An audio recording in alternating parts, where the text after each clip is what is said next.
रात भर श्राद्ध कर्म की तैयारी में लगे। सुबह होते ही बारिश में खेत की मेड़ों पर उतर गए। पैर नंगे थे, कपड़े भीग रहे थे, लेकिन उनके हाथ धान की पौध लगाने में लगे थे। जन्मदिन पर उनके लिए यही सबसे बड़ा उत्सव था। मिट्टी की खुशबू, बारिश की बूंदें और गांव के लोगों के साथ मिलकर काम करना। दिन जन्मदिन का था तो प्रधानमंत्री नरेंद्र मोदी ने भी मुख्यमंत्री हेमंत सोरेन को बधाई दी और उनके दीर्घायु और उत्तम स्वास्थ्य की कामना की।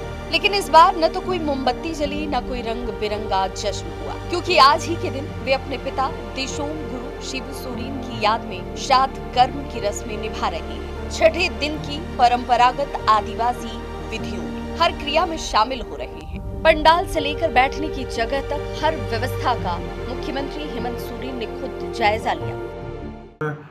राज धर्म का भी वो पालन कर रहे हैं और यहीं से नेमरा से पूरे राज्य को संचालन भी कर रहे हैं, दिशा भी देने का वो काम कर रहे हैं। ये तस्वीरें सिर्फ मुख्यमंत्री की नहीं है, बल्कि कल्पना सोरेन की भी है। पत्नी, बहू और जनप्रतिनिधि जो मिट्टी के चूल्हे पर खाना पका रही है, अपने ससुर के श्राद्ध कर्म की हर रस्म में हाथ बटा रही हैं। मौका जन्मदिन का था तो सत्ता पक्ष से लेकर विपक्ष के नेताओं ने मुख्यमंत्री हेमंत सोरेन को बधाई दी। तमाम झारखंड के लोग आज भगवान से यही प्रार्थना करते हैं कि आप जियो हजारों साल, साल के दिन हो 50,000। ये पहला जन्मदिन है जब उनके पिता का साया उनके साथ नहीं है, तो हम माँ भगवती से यही प्रार्थना करते हैं कि जो अपार दुख वो झेल रहे हैं उसको सहने की शक्ति दें और माननीय मुख्यमंत्री जी को दीर्घायु रहें, सशक्त रहें, मजबूत रहें और तमाम झंझावातों से लड़ते हुए, संघर्ष के पथ पे आगे बढ़ते हुए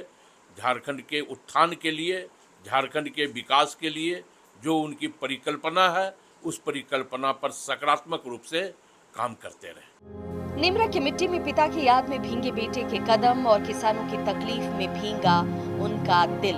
आज का दिन बता गया कि असली जश्न जिम्मेदारी निभाने में है और असली उपहार लोगों का विश्वास। जन्मदिन के दिन भी जनता के बीच खेत में किसानों के साथ पिता की याद में संदेश दिया कि जिम्मेदारी और सेवा किसी एक दिन के नहीं बल्कि जीवन का निरंतर संकल्प है।